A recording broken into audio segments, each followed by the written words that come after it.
Welcome back to the pod, guys. I thought we put out the bat signal and PK responded. You might know him from a YouTube channel called The Australian Property Mastery with PK Gupta, among other things, like a Facebook group that's got over 20,000 followers that he's been running for quite a few years. He's a guy that I wanted to have on a while back. And, you know, I've been watching him from afar, doing really good content in the property industry and breaking things down in a way that's really super easy to understand. So without further ado, I've already said his name out loud, but PK, how are you, man? I'm good, man. Thanks so much for getting in touch, Damian. And yeah, it's really cool to, when you emailed me initially, I was like, you know, the way you put it was like, you want to do the podcast, of course, for your audience, but also just to learn yourself. And I thought that was really cool. And it's always an honor to be a part of people's journey. No, I thank you for the time, man. I did obviously start this podcast because I wanted to learn more for myself so I can try and learn how to invest and figure out how property is like the way to grow your wealth over time, as well as just like being better with money. And I just figured if I put these out and record them, hopefully other people will hear them and hopefully they'll get something out of them. So that's sort of, it's worked both, I think, in both ways, and I'm happy for that. But I wondered if you could give us a brief intro to anyone who might not be aware of who you are or what you do. Could you just give us a bit of the Cliff's Notes of that, a bit of a background of you? Okay, I'll try. I don't have like an elevator speech prepared or anything like that, but that's okay. I grew up in New Zealand. I went to university at UQ in Queensland. I graduated into a field called investment banking. First grad role was in Sydney, then moved to London, you know, as you do the UK stint, came back, got married, had kid or one child, and been a property investor like basically ever since I graduated university. So yeah, that's and just out of finance world, I love meditation, mindfulness, and just, yes, sounds a bit woo woo on these kinds of podcasts I guess, but I love spirituality in general. I'll remind myself to ask for some book recommendations because I have a feeling you and I might have similar book likes then, if that's the thing. Okay, yeah, let's do it. But before we move on to some of the other questions, just about the investment banking stuff. Obviously, if you're doing investment banking at university, you're going to be interested in property investing or some sort of investing. Do you know what I mean? What put you on that? What was the impetus for that? What sort of got you interested in investing in property? It's a very good question, and it's a very materialistic answer because we didn't grow up in a very well-off family. So I remember at not even university, like at high school, I used to Google, and Google just started blowing up at that time, like best salaries, like, or best jobs, highest wages, best salaries, and this thing called investment banking kept coming up, and I was like, what's this thing? And this was like when I was 13. And, you know, I figured it out. It was about stockbroking. It was about mergers and acquisitions, about talking with the top end of town in corporate. And, you know, that seemed pretty cool to me. You know, like people have seen that movie Wall Street and stuff like that. It's basically that, right? And I was like, yeah, I dig that. So I kind of had this laser vision to become an investment banker. That's what drove me to get good grades in high school, good grades and stuff like that in uni. And I became an investment banker. I used to work at JP Morgan. And I think this is relevant because most people, when they talk or when they think about wealth creation, whatever that means, or just getting rich, quote unquote, they automatically think about stocks. It's like, oh, which stock should I buy? You know, BHP, Tesla, this and that. These days, it might be more about crypto. I'm not sure. So I actually had no idea about property investing until I started becoming an investment banker. And I was like, even in the stock market, the people who are making money are not like you and me. The people who are making money are institutional investors who have, you know, I'm not saying they're insider trading, but they have inside knowledge. They have access to people, company executives, information that normal people don't. Those are the people making big bucks. And so I was like, well, this doesn't, like, how am I going to achieve this, right? Like, I don't have access to that. I don't have enough money to start off with. Even if I get a 20% return, let's say I put down $10,000 of hard-earned money, get a 20% return, which is, you know, way above average. in the stock market, like I've only made $2,000, like, like that, nothing to laugh at, but it's not life changing. So then I was just kind of trying to broaden my horizon. And that's where I came upon property investing, which at the time seemed, to be honest, it seemed a little bit too good to be true, seemed a bit spooky. Like, you can buy 2, 3, 4, 5, 6, 7, 8, 9, 10 properties. Like, it was just one of those things that, you hear about some people doing, and it's like, oh, they were born into it, or they lucked out, or they took huge risks to get there.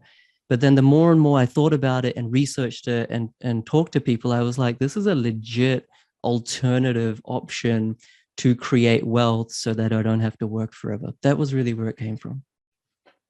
Do you think you said that it sort of began from a bit of a materialistic standpoint, you getting into investing? Do you feel like that has changed and evolved in the last couple of years, or as you've grown up?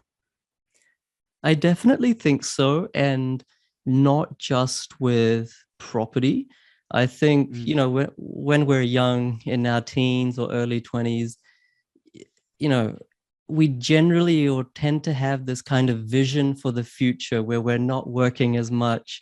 We're going on lots of traveling, we're having parties, or we're having family around us. Different people are different.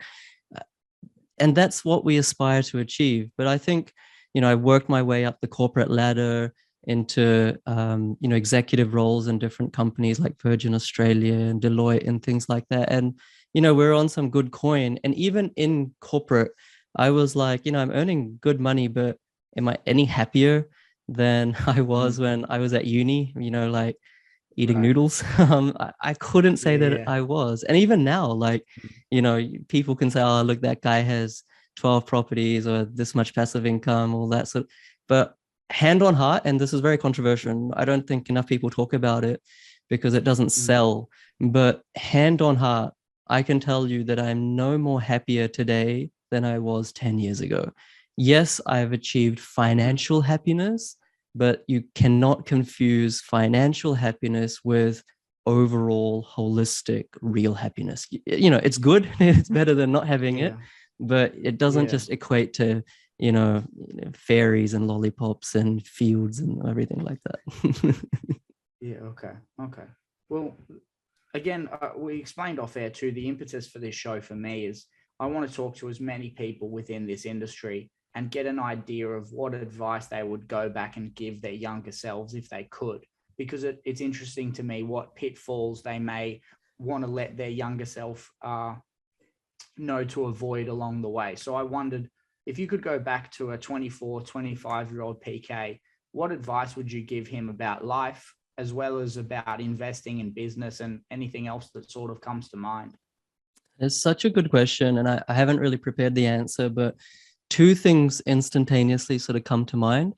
The first thing is a little bit more from the analytical side. It's don't invest your money, even if it's just $1, without fully understanding what you're investing in, which kind of goes without saying, but also understanding the opportunity cost or the alternatives, right? So like these days, people invest, and I'm not against investing in stocks or anything, but they invest through platforms like Raise, and there's so many crypto options out there, and there's like 100 million things whereby you can grow your wealth.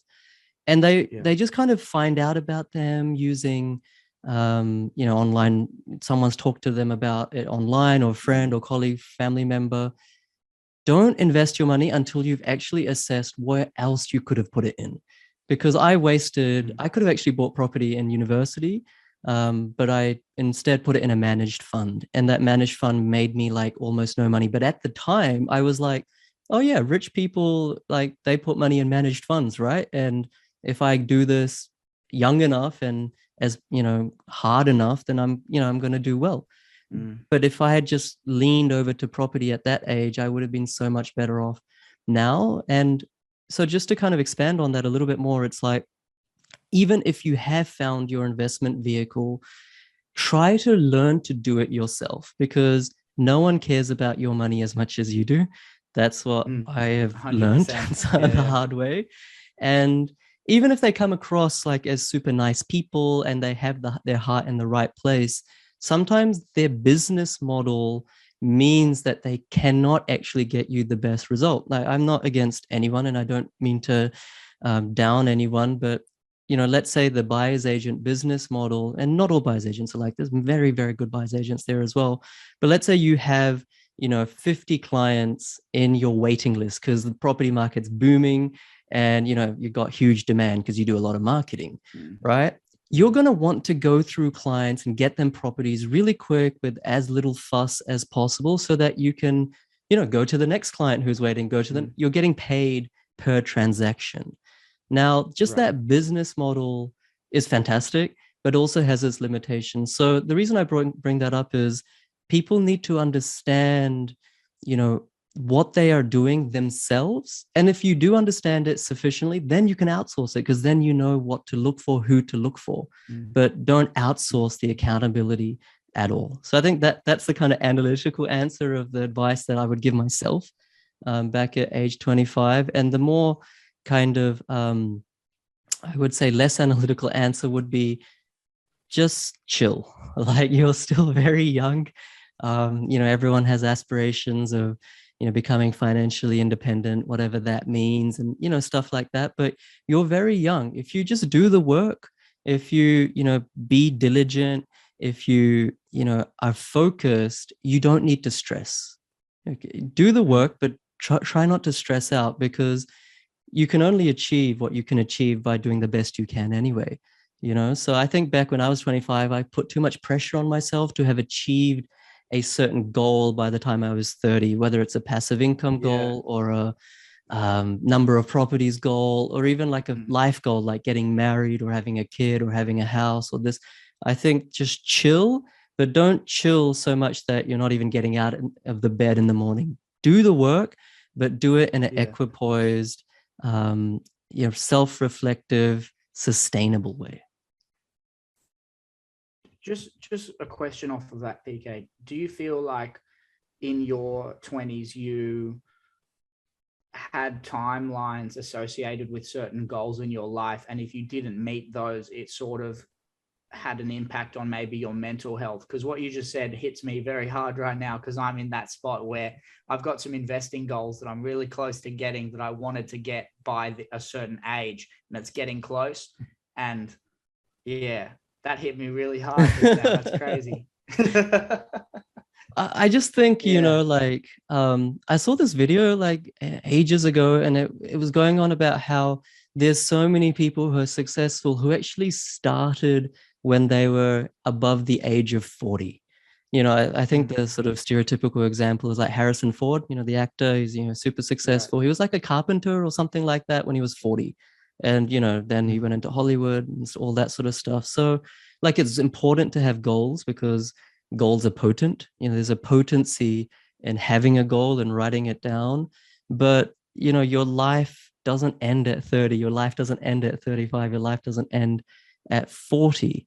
And so I think the thing is to enjoy the journey as much as the achievement of the goal. Because I can tell you, like, I've achieved many goals, but like I was saying before, it's not like I was happier all of a sudden that I achieved 10 properties. Like, to be honest, it was just a vanity metric. You know what I mean? Yeah. And so enjoy the journey. If you enjoy the process, the journey, then you'll get enjoyment out of the goal. Otherwise, even when you get to the goal, you'll already be thinking about the next goal, and you won't enjoy the present. Yeah, something I hear a lot doing these podcasts, and I'll hear from people if I like meet for coffee with some of these guys in person too, is make sure you stop and smell the roses, because it seems like a lot of people in this industry don't, and then really regret it in their 50s that they never stopped and have reflected on what they've achieved in their life as consistently as maybe they wish they had. It's interesting. Yeah, totally. My wife tells me that all the time. Yeah, this last financial year, FY22, that finished in June end, we kind of did, you do your accounting and stuff like that, and we found out that my clients had bought 270 properties in those 365 days. So I was like, yeah, that's so awesome.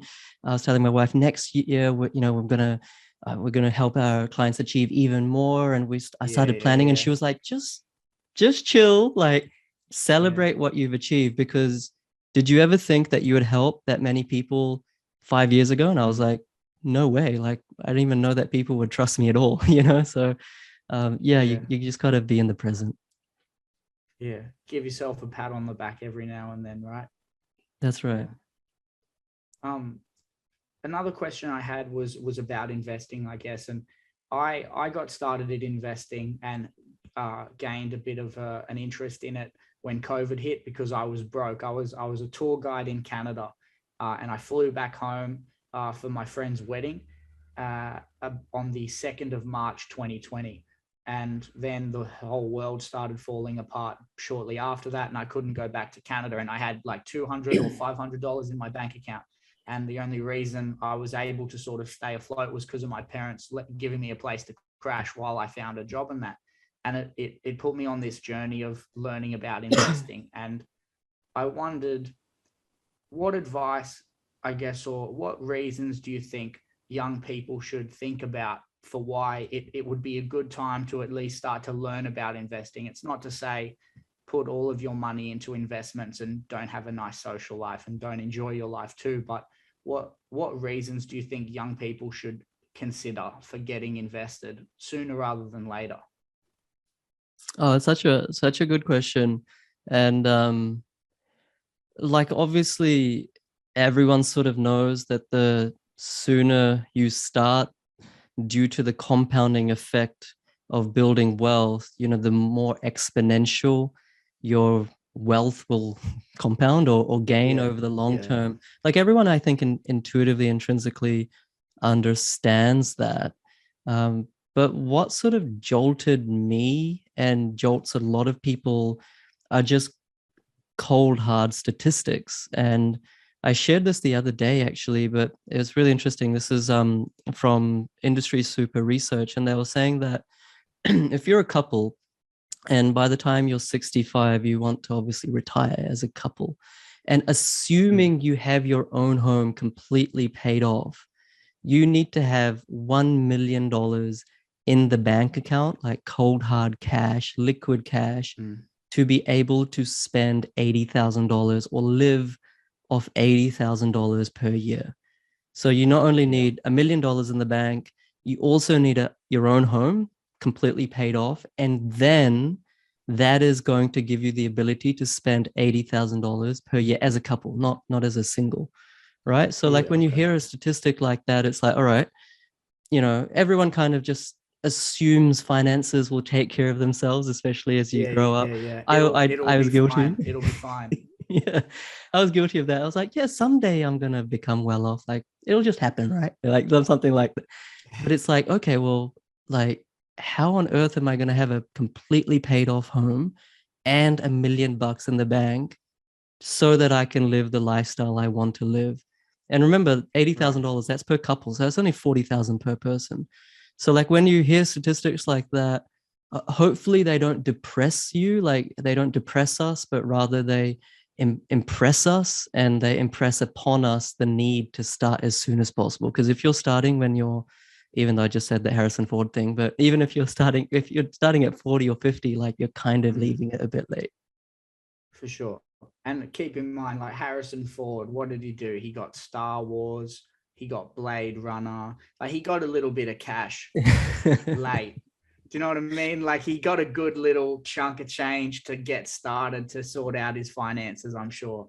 Yeah. Maybe not the best example. Yeah, there's a hockey stick. No, I get you. 100%. Yeah, 100%. That's funny. Last question I got for you before we get out here. You spoke about the mindfulness stuff and the spirituality stuff, and you're right. It's not something that's talked about much in this industry. I've noticed that over the last year and a half or so that I've been within it. What if people were wanting to learn about that side of things, mindfulness or mindset strategy and things of that nature? What books might you want to point someone in the direction of? And this is more so for my interest. Yeah. No, totally.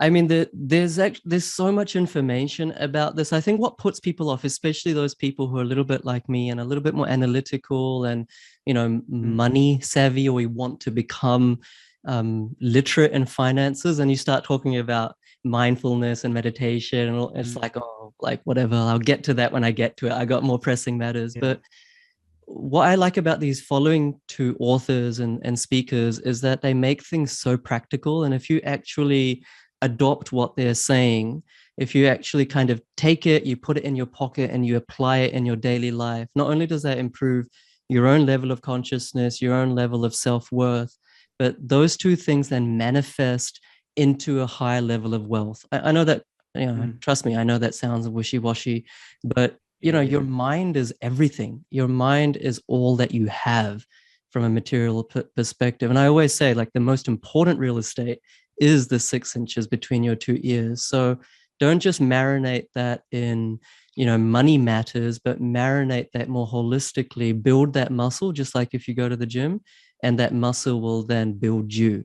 So the two people that I find to be most practical, the first one is Jay Shetty. He's got a pretty terrific book called Think Like a Monk. I used to actually play football with him when I was in London. So he's a really, really humble guy. He was a humble guy back then. He still is a humble guy, even now. And the second one is Deepak Chopra. And he's got many, many books, and they're all really good. But what I really like about Deepak Chopra, he's kind of like a celeb now. He's on Oprah and stuff like that. But he kind of builds the bridge between science and spirituality, and talks about, quantum physics. He kind of makes it more believable for people like me who want to see evidence that, okay, if I'm going to spend 10 minutes a day, 15 minutes a day, half an hour a day doing mindfulness, doing meditation, I need to see some proof that it's actually going to work. So those are the two authors that I'd recommend, Damian. Yeah, okay. I've given out 7 Spiritual Laws of Success to like 5 or 6 friends. That's one of my favorite books. It's in the top 10 for sure. Yeah, nice funny. One. I haven't actually read that one, so maybe you can send it to me too. Yeah, 100%. No, that'd be awesome. Well, that was all I had for you, PK. I wonder if people wanted to at least learn a bit more about you, or learn more about the YouTube channel, maybe drop a link or any plug you wanted, like, where could people find you if they wanted to reach out? Yeah, sure. Like you said at the start, like I don't know if it's a thing these days, but like I'm a content creator, so I love sharing data-driven insights for free. So on YouTube, it's the Australian Property Mastery by PK, and the same name on Facebook, where there's like, some amazing community, more than 20,000 investors, many of them more successful than I am. So yeah, we all learn from each other. It's beautiful. Awesome. Well, thank you again for your time, PK. I really appreciate it, bud. Thanks, Damian. I'm really grateful for your time too.